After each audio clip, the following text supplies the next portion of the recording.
Hello, welcome to the Word Cafe podcast. This podcast has been designed with curated content that centers on the power of words. Can we really do anything without speaking? Can we really do anything without the agency of words? Yes, that is what this podcast is all about. And I am your host, Amakri Isoboye, your neighborhood word trader. I believe in the power of words, for it is the unit of creation. I trade in words to profit my world.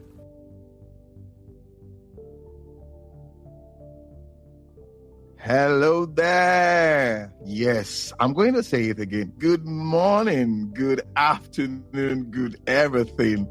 What is up with you? How are you doing? Well, I'm fine here at whenever we come into this space, I'm so excited, super excited, knowing that you are there listening and, we're sharing those wonderful moments. Like we say it, we come into the space to lean on one another, to forge a positive path and, towards the future. Yes, we're here again, the Energy Scoop on the Word Cafe live show. We told you, from time to time, we'll be coming around like this to talk about the energy market, energy security, and what's up, because energy is a big deal now. And we have that face, that wonderful face, Adrian Mason. He, whenever he comes into the space and we're talking about energy, it's like this energy giving off positive energy, if you understand what I mean by that. So without much ado, I'm going to welcome Adrian Merson. Adrian, you're welcome. Good afternoon, good morning as well to you. Absolutely fantastic to be back. I really, really love every time that I come into the studio. So how's the weather there today? I know you're in the UK. How's the weather there?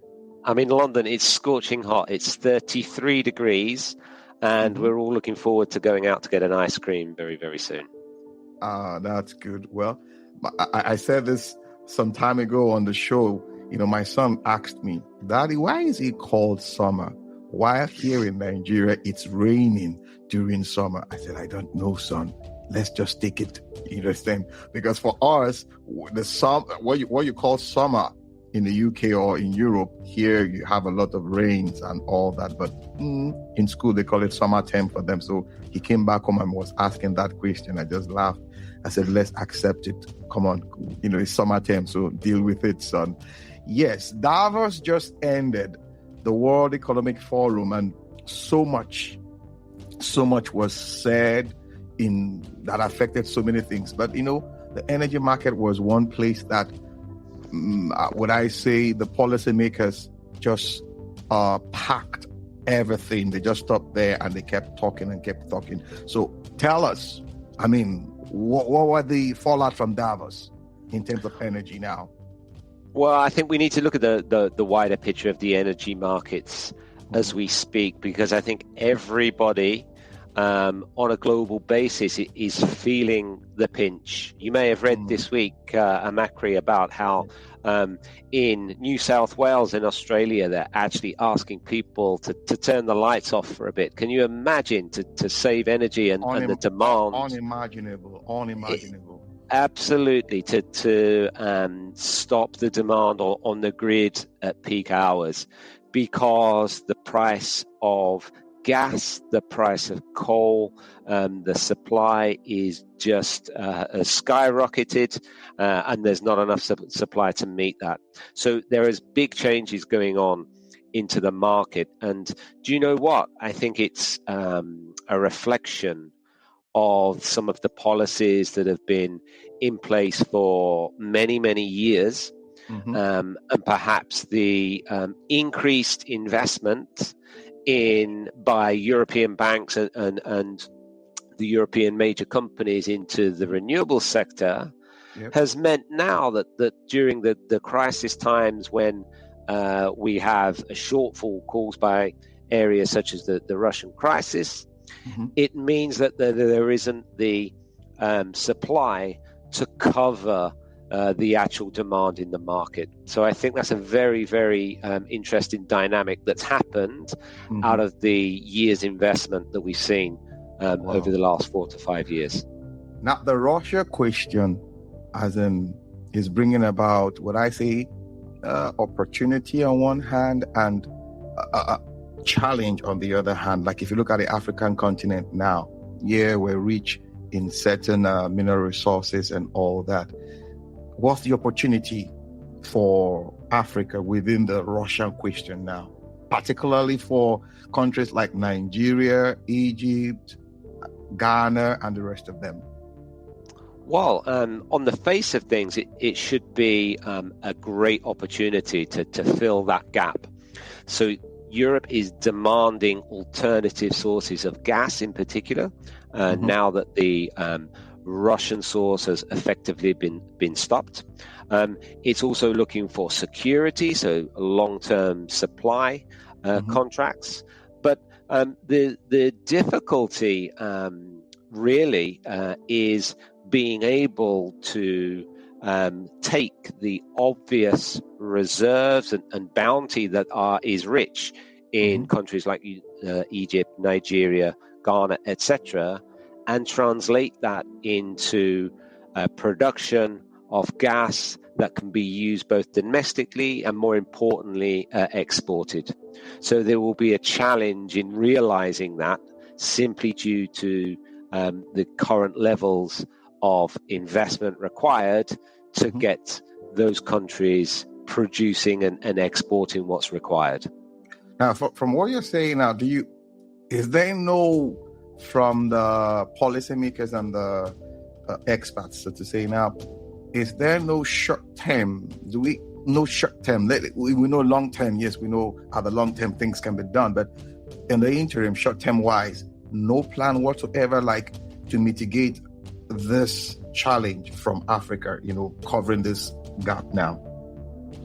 Well, again, you need to think about the economics behind the situation. If it's feasible for countries such as Algeria, who's the biggest exporter of gas in Africa, and also Nigeria, to actually get that gas to where it is sold at the highest price, then it makes economic sense for countries to do that, okay? And then they can divert those funds to increase supply to cover those short-term supply issues that we've talked about. Yeah. Realistically, there needs to be a much larger investment coming from the European banks and the European major companies to develop oil and gas projects to ensure in the short to medium term that the supply is realized. And finally, those countries are rich in oil and gas will be able to reap those rewards. Whoa, amazing. This is, we have, should I say, the last time we came on the you were on the show when we talked about the future. What was the future going to look like? You said we should get ready for the unexpected, just get ready. Now, there's this report I saw about the oil and gas projects. Looking at globally $3.5 trillion, within the oil and gas. And we have something like $265 billion coming to Africa. And Nigeria plays a very major role. But the other day, I think from Davos, the Minister of Finance, what I say, she was crying more or less, like, we're in a very dire state from what she said, gave out. What's your take on it from the market? What's your take on it? Well, there's a couple of things that are really interesting what you mentioned there. So firstly, you're absolutely right. There's almost $3.5 trillion that's being committed towards oil and gas projects. That's the level of funding that's been announced, the intention to develop. Why is it that sub-Saharan Africa, possibly the area on the globe with the most underdeveloped resources of anywhere, are effectively at the bottom of the pecking order for this? Only really the European states, which really only has realistically later life field in the offshore market, only they will have less funding, and that doesn't really make sense. And I think that that's a reflection of the policy of the European financing to not actually fund African oil and gas projects, particularly in the last 4 to 5 years. And that has caught up with countries such as Nigeria, who are now struggling to meet the production demands. Okay, and that's what Minister Zainab Arneb was mentioning during the conference, that the production has actually fallen below what the expectations levels were. Now, she has tried to deflect this and say that, there's obviously losses due to pipeline vandalism or theft from crude oil, and we understand that that is an issue. But the reality is that there has been a lack of investment in infrastructure over the recent past that has allowed this situation to occur. Stay with us. We'll be right back. Hello, nerds. Come listen to the History Nerds United podcast, and let's make history fun again. We interview today's best authors, whether they are established Pulitzer Prize winners or someone debuting their first book. Let us show you that history is not a boring class you took in high school, but a place where the best stories come from. And we don't just cover history. We also love to chat about true crime, biographies, memoirs, and so much more. So head on over to History Nerds United and let us introduce you to your new favorite book and learn the story behind the story. History Nerds United.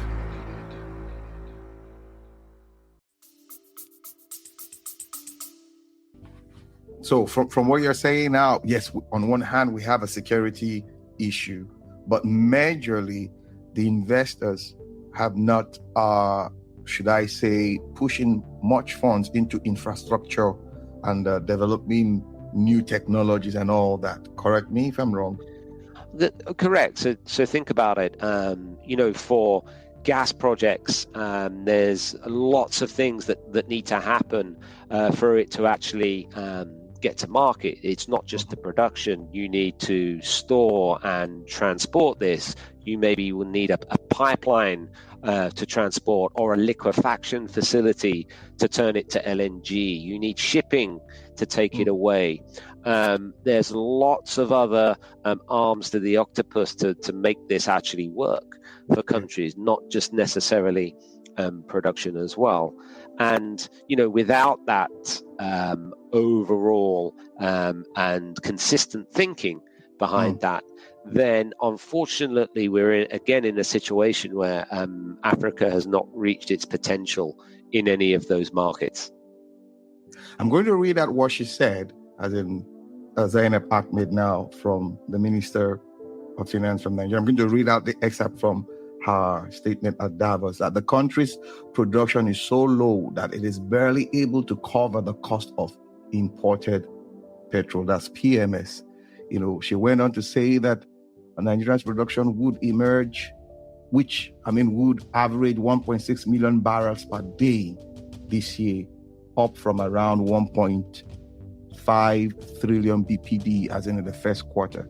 The government had budgeted 1.8 million BPD of production. She went on to say that crude theft, vandalism, and all that affected this. So Nigeria has lost estimated $4.5 billion in 2020 due to petroleum, pipeline vandalism. Can you? I'm just wondering, can we put this in perspective?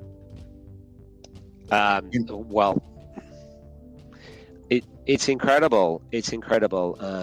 Again, the suffering of the local community and the energy poverty that is seen, not just in Nigeria, is directly down to situations such as this. That $4.5 billion, which is an incredible sum, could have been utilized in progressing projects, into ensuring that the local talent and the local organizations are able to continue continuous production on their facilities. But unfortunately, again, with losses in such a size, it makes the larger organizations, the Totals, the Shells and Chevrons of this world, it makes them reluctant to put more money into projects in that part of the world. So it's definitely part of the bigger picture about investment within the continent, and being able to ensure that assets that are developed will be able to fulfill their realized potential over the asset's lifetime. And that is a big concern for organizations coming from outside. Really big. Now, let's go back to your opening statement about the gasoline prices, diesel and all that soaring in Europe. I mean, winter is around the corner. Yes, it's summer, but we know that winter is around the corner. And you and I know when winter comes, we need to burn a lot of energy and all that to keep warm. What are we looking at here? What are we looking at? That's a really good point. It's a really, really good point, because what is expected to happen with regards to oil and gas prices is that particularly in the European winter, there will be increased demand.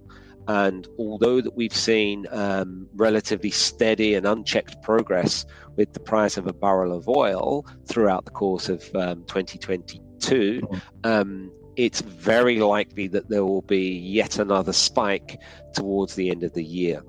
And I know that one of the largest banks, one of the investors, JP Morgan, have expressed an opinion that it will be pushing $175 per barrel. When I saw that line that JP Morgan, says $175 per barrel, year end, as in we don't even see it dropping. So the question now is, what is the implication for the commodity market based on this? What are we looking at? Sure. So with respect to filling up one's car with gasoline or diesel, I mean, you must realize that the actual price of the oil is only just over half of probably the cost of what you're putting into your tank. There's also the refining costs. There's also what the government decide to take on that. And of course, the guy in the retail shop has to make some profit on that as well.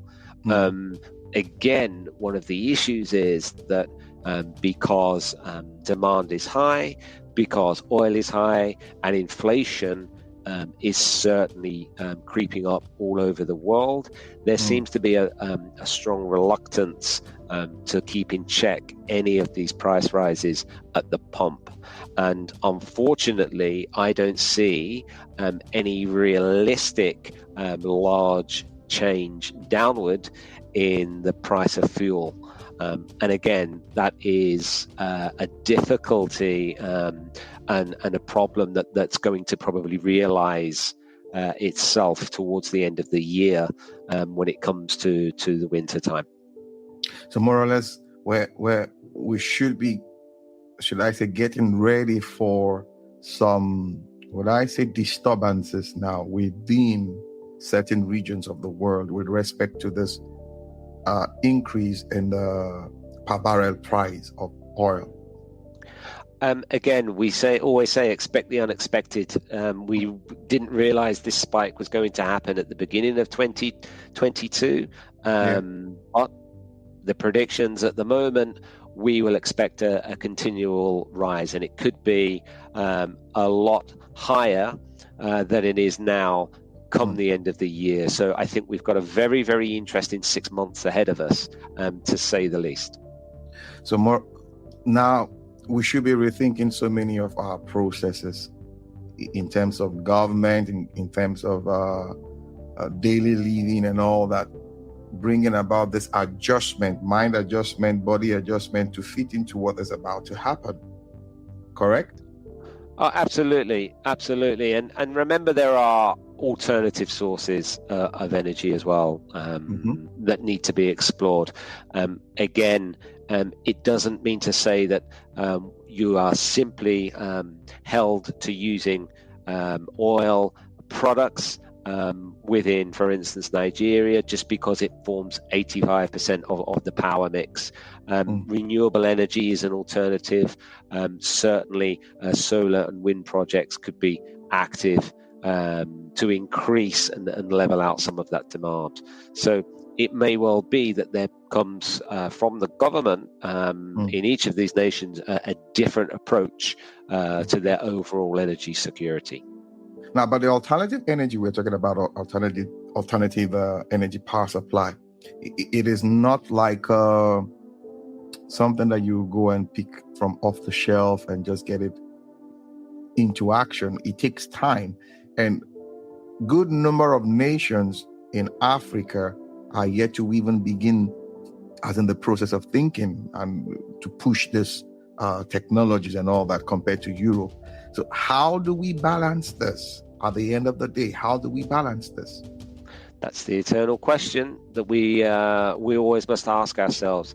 I do feel that microgeneration is definitely a good option for areas that, for instance, have difficulty in connecting to the grid, that don't necessarily have access to consistent gas supplies, for instance. Certainly microgeneration using solar or biomass can definitely help the situation. But again, it's about getting the right investment, and people seeing a consistent return on this will allow people to develop these smaller decentralized projects. You know, the other day, who was I talking with? And I think it was my wife. We were talking, and I was pointing to certain things, like you said, micro projects, decentralizing the grid. But you need to look at the long term. At the end of the day, in terms of investment, okay, if I go to the bank, I get this amount of money and I get this project going, when will I, repay my loan and they make a return on my investment? But at the end of the day, it is a good deal, like a local community that you have, say maybe 1,000 or 2,000 or 5,000 people are living there and businesses are going on.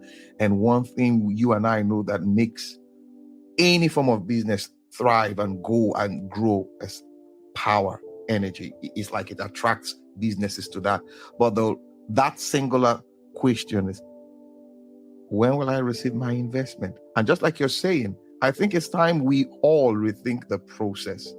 The grid is good, but excuse me, the grid it's becoming overburdened, so to say. So you need to look at those fragments in bit sizes in handling this. And I think the policymakers need to look inwards, because somebody somewhere is making a good amount of money this period. Somebody somewhere, when you look at the 1% or the 2%, but come to look at what is happening to the general, as in public. And you and I know that when things become unbalanced, there's always this tilt to create that balance. And many a times when this tilt begins to happen, we have some people at the other end who feels the pain. Now Australia, Sydney, they should turn off their lights. I'm just thinking, are we going backwards, or we're going forward? Let's throw more light on that.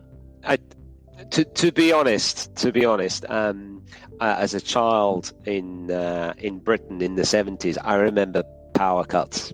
As a child, it happened, but nowadays, can you imagine the generation thinking that they won't be able to put their Xbox on, or the TV wouldn't work? It's just unthinkable. It's unthinkable these days. I have a suspicion that the announcements were there to no, I won't go so far as to say tongue-in-cheek, but it's there to prepare the population and the minds and the masses to think about conservation of energy, to think about energy efficiency, and to not use energy or electricity wastefully. So I think that's a good rule for everybody, to be honest, to think about what ways they can be efficient in their use moving forward. Beautiful. Guys, we've been talking with Adrian Mason. Yes, on the World Cafe live show, you know that beat, Energy Scoop. And clearly you would see that the summary of everything we've been talking about is efficiency. We need to rethink our processes, how, we've been managing our processes with respect to energy across the globe. So we need to think of conservation and all that. So it's not business as usual. Yes, it's not as if we're going to paint a picture of gloom down the line, but clearly we need to rethink our processes if we must handle the challenges coming our way in, with regards to the future. And that is what we've been talking about. And I want to say a very big thank you to Adrian. I know he's very busy this season, so we had to steal this time to do this. And I want to say a very big thank you. So before I let you go, Adrian, what should we, I know the last time I asked you this question, you answered it unexpected. What should we be expecting now? No, it's a good question. If I had a crystal ball, I would be a billionaire. But again, I think we need to be calm. There will be turbulence in the markets. There will be price rises for sure in the oil and gas and fuel and energy sector, but it will calm down. Trust me, it will not be like this forever. And there is continued investment and input into technologies for new energy sources, renewables, and hopefully investment as well for Africa and all of those countries that we discussed about today. So keep calm and be energy conscious.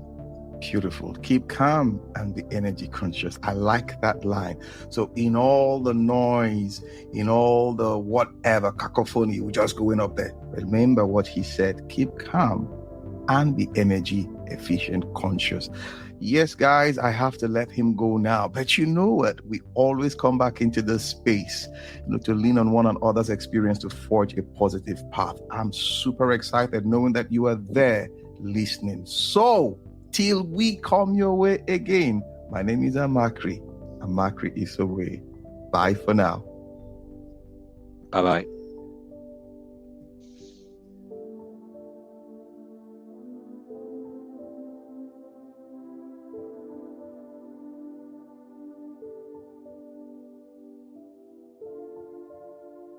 Oh, yeah, beautiful. Before we sign off, I just want to encourage you. Yeah, it's been a wonderful time. And also I'd like to hear from you, your feedback. You've been listening to the World Cafe podcast. I would love to hear from you, the feedback. If you have any questions, you go ahead and ask those questions. You can reach me at my email address, amacrigaribaldi@gmail.com. Amakri is AMACHREEGaribaldi@gmail.com. And we'll get back. You know how we do it on the show. Thank you. Awesome time it has been with you on the World Cafe podcast today. Thank you for being there. You can catch me up on my social media handles, Twitter, Facebook, LinkedIn, Instagram, all at Amakri Isobuye. Also, you can get copies of my books, A Cocktail of Words, The Color of Words, and my HR notebook on Amazon and on Robin Heights online bookstores. You can also subscribe to my YouTube page at the same address. Yes, till we see you again. Bye for now.